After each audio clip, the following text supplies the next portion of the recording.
আজকে হচ্ছে basement of গ্রামারে কমন মিস্টেকে 6 নাম্বার ক্লাস। সো আজকে আমরা দেখব স্ট্রিট এবং রোডের মধ্যে কিসের পার্থক্য।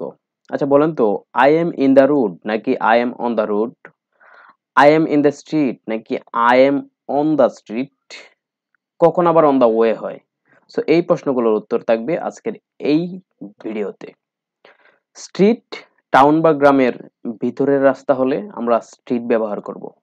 যেমন the roads of the town are narrow, মানে the roads of the town are narrow মানে টাউনের ভিতরের রাস্তা বোঝাচ্ছে। তাহলে কি রুট হবে? এখানে এই রুটটা কি হবে?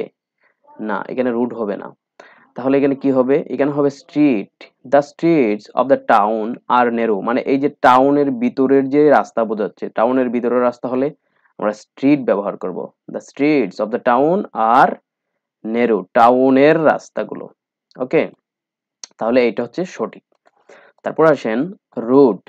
এক টাউন থেকে অন্য টাউন বা এক গ্রাম থেকে অন্য গ্রাম বা এক জায়গা থেকে অন্য জায়গায় চলে গেছে এমন, যেমন সিলেট থেকে চট্টগ্রাম বা রংপুর থেকে ঢাকা, এইরকম যদি বোঝায় তাহলে হচ্ছে রোড ব্যবহার হবে।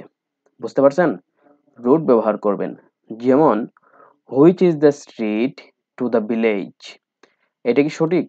এখানে স্ট্রিট হবে না, এখানে হবে রোড। কারণ হচ্ছে which is the road to the village, মানে ওই যে ভিলেজে যাওয়ার জন্য মানে যে রাস্তাটা কোনটা, মানে এক জায়গা থেকে আরেক জায়গায় যাবে, এটা কোনো ভিতরের রাস্তা বোঝাচ্ছে না। বুঝতে পারছেন? সো এইখানে হবে রোড।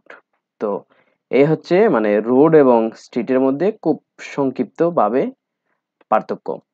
এটা হচ্ছে আপনারা মনে রাখবেন।